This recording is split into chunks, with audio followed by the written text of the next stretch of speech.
ඇමරිකානු න්‍යෂ්ටික බලය සහිත ගුවන් යානා ප්‍රවාහන නෞකා මේ වෙද්දි කැරිබියන් මුහුදේ සැරිසරනවා. වෙනිසියුලාව තමන්ගේ හමුදාවත් සීරුවෙන් තබලා තියෙනවා. ලෝකෙම බලාගෙන ඉන්නේ තවත් ලෝක යුද්ධයක ආරම්භයක් මෙතනින් සිද්ධ වෙයිද කියලා. 2025 නොවැම්බර් මාසයේ වෙද්දි ඇමරිකාව සහ වෙනිසියුලාව අතර ප්‍රශ්නය ඔපරේෂන් සදන් පිය කියන හමුදා මෙහෙයුම දක්වා දුරදිග ගිහින් ඇත්තටම ලෝකේ විශාලතම ඛනිජ තෙල් නිධිය හිමි වෙනිසියුලාව ඇමරිකාවේ පරම හතුරෙක් වුණේ කොහොමද? මේක තෙල් සඳහා කරන යුද්ධයක්ද? නැත්නම් මත්ද්‍රව්‍ය පාලනය කරන්න කරන මෙහෙයුමක්ද? අද වීඩියෝ එකෙන් අපි කතා කරමු ඇමරිකාව වෙනිසියුලා ගැටුමේ අතීතය, වර්තමානය සහ භයානක අනාගතය ගැන. එහෙනම් අද රැඳෙන්න කියලා ආරාධනා කරනවා මේ සුවිශේෂී වීඩියෝවේ අවසානයේදී.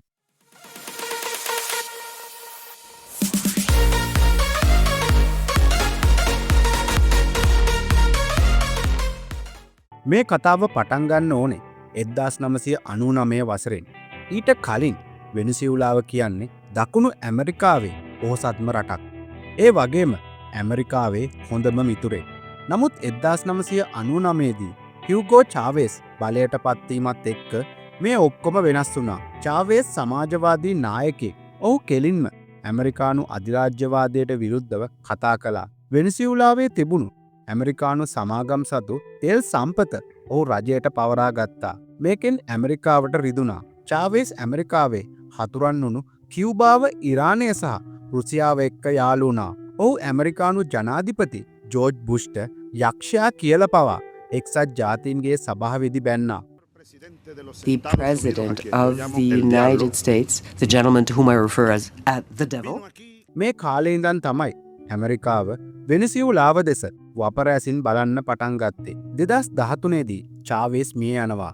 බලයට එන්නේ වත්මන් ජනාධිපති නිකොලෝස් මදුරෝ. ඒ එක්කම වගේ ලෝක වෙළඳපොලේ තෙල් මිල පහත වැටෙනවා. තෙල් මතම යැපුණු වෙනිසියුලා ආර්ථිකය කුඩුපට්ටම් වෙනවා. උද්ධමනය අහස උසට නගිනවා. මිනිසුන්ට කන්නවත් නැති වෙනවා. මේ වෙලාවේ ඇමරිකාව තීරණය කරනවා මදුරෝගේ පාලනය පෙරලා දාන්න. 2019 දී ඇමරිකාව කියනවා මදුරෝ හොරෙක්. එයා ජනාධිපති නෙමෙයි, විපක්ෂ නායක හුවාන් ගුයිඩෝ තමයි ජනාධිපති කියලා. ඒ වගේම ඇමරිකාව වෙනිසියුලාවේ තෙල් සමාගම් වලට දරුණු සම්බාධක පනවනවා. මේ සම්බාධක නිසා වෙනිසියුලාවට Tamanගේ තෙල් විකුණා ගන්න බැරි වෙනවා. රට තවත් ආඝාතයට වැටෙනවා. මිලියන ගණන් මිනිසුන් රට ඇතෑරලා යනවා. දැන් අපි එමු අද තත්ත්වයට. 2025 වෙද්දි ඇමරිකාව අලුත් තුරුම්පුවක් අතට අරන් තියෙනවා. ඇමරිකාව චෝදනා කරනවා වෙනිසියුලා රජය සහ හමුදාව එකතු වෙලා කාට්ලේද ලොස් සෝලේ නමින් මහා පරිමාණ කොකේන් ජාවාරමක් කරනවා කියලා. ඇමරිකාව කියන්නේ මදුරෝ දැන් නිකම්ම ජනාධිපතිවරයෙක් නෙවෙයි, නාකෝ ටෙරරිස්ට් කෙනෙක්. නැත්නම් මද්ද්‍රව්‍ය ත්‍රස්තවාදියෙක් කියලා. මේ නිසා ඇමරිකාව ඔපරේෂන් සදන් ෆියර් ආරම්භ කරනවා. ඔවුන් කියන්නේ මෙය මද්ද්‍රව්‍ය නැවැත්වීමේ මෙහෙයුමක් කියලා. නමුත් ඇත්තටම සිද්ධ වෙන්නේ වෙනිසියුලාව වට කරලා නාවික තහනමක් දාන එක.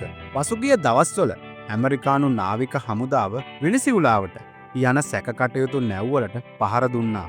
ගුවන් ගමන් අත්හිටෙව්වා. ඇමරිකාව සූදානම් වෙන්නේ වෙනිසියුලාව ත්‍රස්තවාදී රාජ්‍යයක් ලෙස නම් කරලා ඕනෑම වෙලාවක පහර දෙන්න නීතිමය පසුබිම හදාගන්නයි. මේක ඇමරිකාවට ලේසි වෙන්නේ නැහැ. මොකද වෙනිසියුලාව තනි වෙලා නැහැ. රුසියාව සහ චීනයේ ඉන්නේ වෙනිසියුලාව පැත්තේ.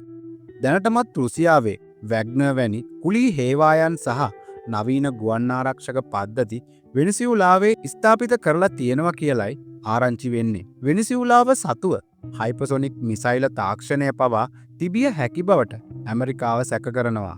මේ නිසා ඇමරිකාව ඍජු ආක්‍රමණයකට ගියොත් එය වියට්නාමය හෝ ඇෆ්ගනිස්තානය වගේ දිගු කාලීන විනාශකාරී යුද්ධයක් වෙන්න පුළුවන්.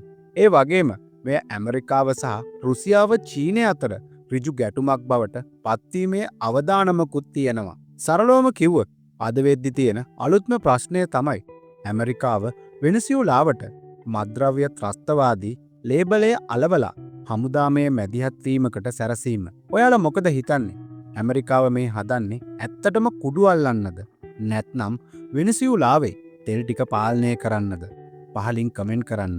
මේ වගේ ලෝක දේශපාලනී සැඟවුණු තොරතුරු දැනගන්න අපේ channel එක subscribe කරන්න අමතක කරන්න එපා. එහෙනම් තවත් දවසක මේ වගේ වීඩියෝ එකකින් හම්බෙනකම් අදට සමුගන්නවා. සියලු දෙනාටම සුබ දවසක්.